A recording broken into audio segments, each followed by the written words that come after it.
விலைசார் கேள்வி நிகழ்ச்சியின் வகைகள். அதில் முதலாவது நிகழ்ச்சியுள்ள கேள்வி. நிகழ்ச்சியுள்ள கேள்வியில் விலை மாற்ற வீதத்தை விட கேள்வித்தொகை மாற்ற வீதம் கூடுதலாக காணப்படும். இதோட கேள்விக்கோடானது கிடையச்சிக்கு மென்சாய்வாக காணப்படும். அதே மாதிரி நிகழ்ச்சி பெறுமதி PED ஒன்றை விட கூடுதலாக காணப்படும். இதுக்கு உதாரணங்கள் ஆடம்பர பண்டம். ரெண்டாவது நிகழ்ச்சியற்ற கேள்வி. நிகழ்ச்சியற்ற கேள்வி PED பெறுமதி ஒன்றை விட குறைவாக காணப்படும். விலை மாற்ற வீதத்தை விட கேள்வித்தொகை மாற்ற வீதம் குறைவாக காணப்படும்.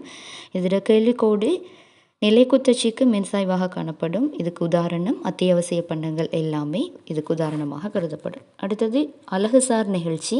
அலகுசார் நிகழ்ச்சி PED பெறுமதி ஒன்றுக்கு சமனாக காணப்படும். விலை மாற்ற வீதம் தொகை மாற்ற வீதம் ரெண்டுமே சமனாக காணப்படும்.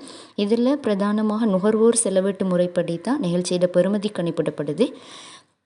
இதுக்கான உதாரணம் எந்த ஒரு ப்ராப்பரான எக்ஸாம்பிளும் வழங்கப்பட இல்லை. அதே மாதிரி இதோட கேள்விக்கோடானது செவ்வக அதிபர வளைகோடாக காணப்படும்.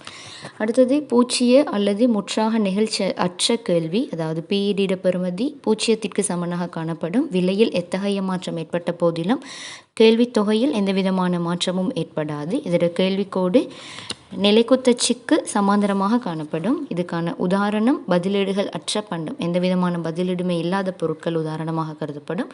இதுக்கு பிரதான உதாரணமாக உப்பை சொல்ல முடியும். அடுத்தது முடிவிலை விலைசார் அல்லது பூரண அல்லது நிறைவான விலைசார் கேள்வி நிகழ்ச்சி. இதோட PED பெறுமதி முடிவிலியாக வரும்.